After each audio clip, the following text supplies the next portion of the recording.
تحریک کے یہ 6 مدارج ہیں: لذت، حبس، قبض، سوزش، ورم اور ذوق۔ تو یوں نہیں ہوتا کہ ایک آدمی بیمار ہو گیا اور ساتھ ہی تحریک بھی شروع ہو گئی اور تسکین بھی شروع ہو گئی۔ تو یاد رکھیں، لذت اور حبس جو ہے یہ تحریک کی بیماریاں ہیں، بیماری کی ابتدا ہے جب ابتدا ہوگی تو پہلے سکیڑ پیدا ہوگا اور پھر درد ہوگی۔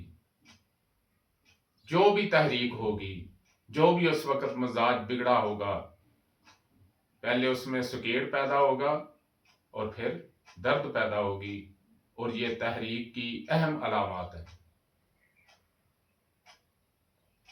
اس کے بعد قبض اور سوزش پہ جب بات جائے گی تو پھر خارش شروع ہو جائے گی، اور خارش کے بعد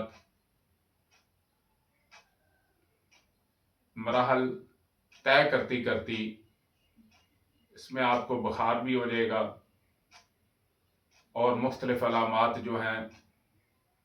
لیکن یہ بات ذہن میں رکھیے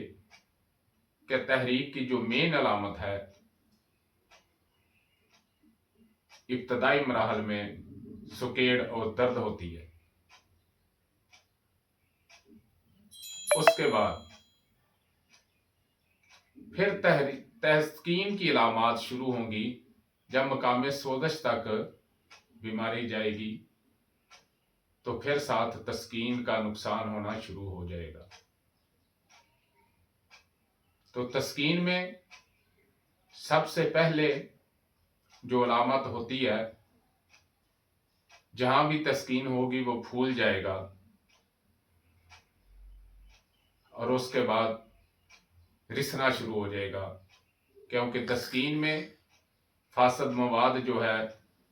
وہ اکٹھا ہوتا ہے، تو پہلے اس میں تعفن پیدا ہوتا ہے اور پھر زہر پیدا ہوتا ہے۔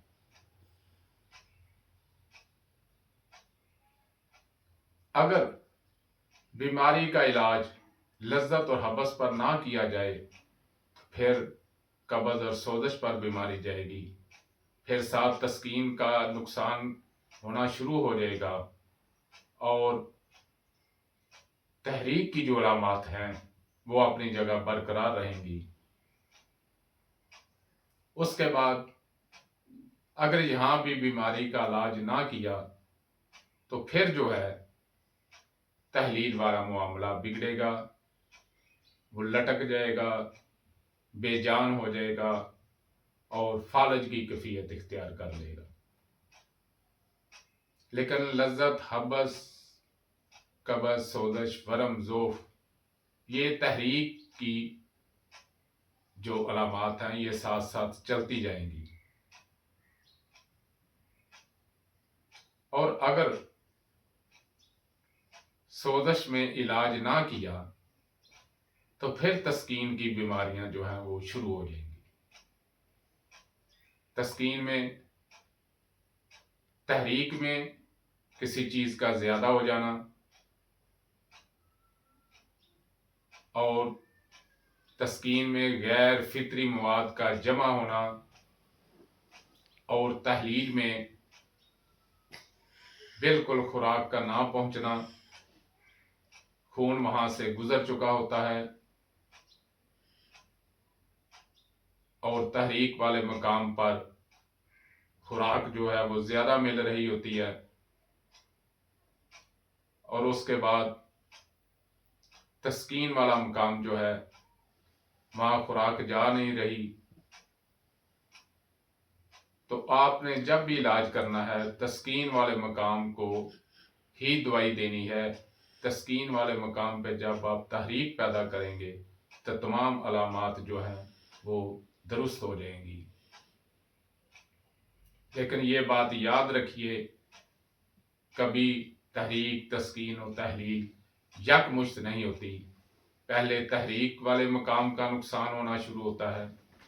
اور پھر تسکین والے مقام کا، اور یہاں بھی اگر علاج نہ کریں گے تو پھر جا کر تحلیل والا مقام جو ہے وہ بگڑے گا۔ تو تحریک کی جو مین علامات ہیں، جہاں بھی تحریک ہوگی وہاں سکیڑ ہوگا اور درد ہوگی، لیکن اس کی اگلی علامات بھی اس کے ساتھ ساتھ چل رہی ہوگی، ورم اور ذوف بھی ہوگا، وہ بھی تحریک والے مقام پر ہوگا، اور ساتھ ساتھ دوسرے نقصانات ہونے شروع ہو جائیں گے۔ تحلیل والا جو ذوف ہوگا، اس میں لٹکاؤ ہوگا،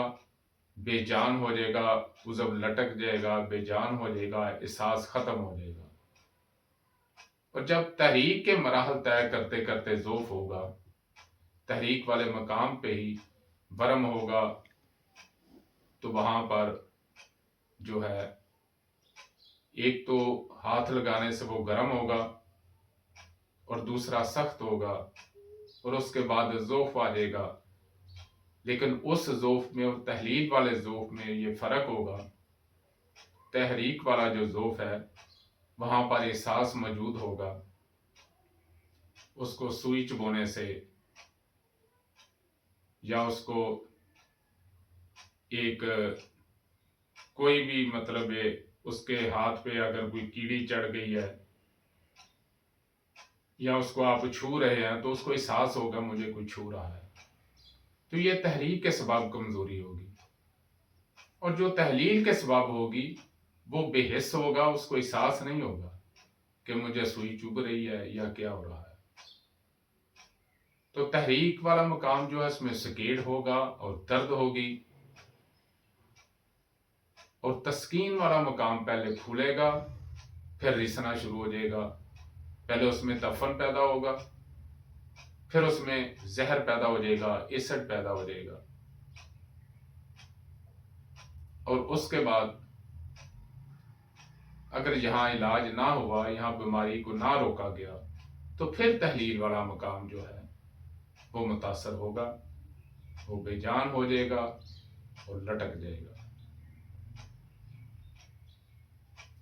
آپ نے ہمیشہ تحریک کو سمجھتے ہوئے اس کا علاج کرنا ہے، اور مقام تسکین پہ دوائی دینی ہے، چاہے ابھی تحریک کا مرض ہو، چاہے تسکین پہ پہنچ گیا ہو، اور چاہے تحلیل میں پہنچ گیا ہو۔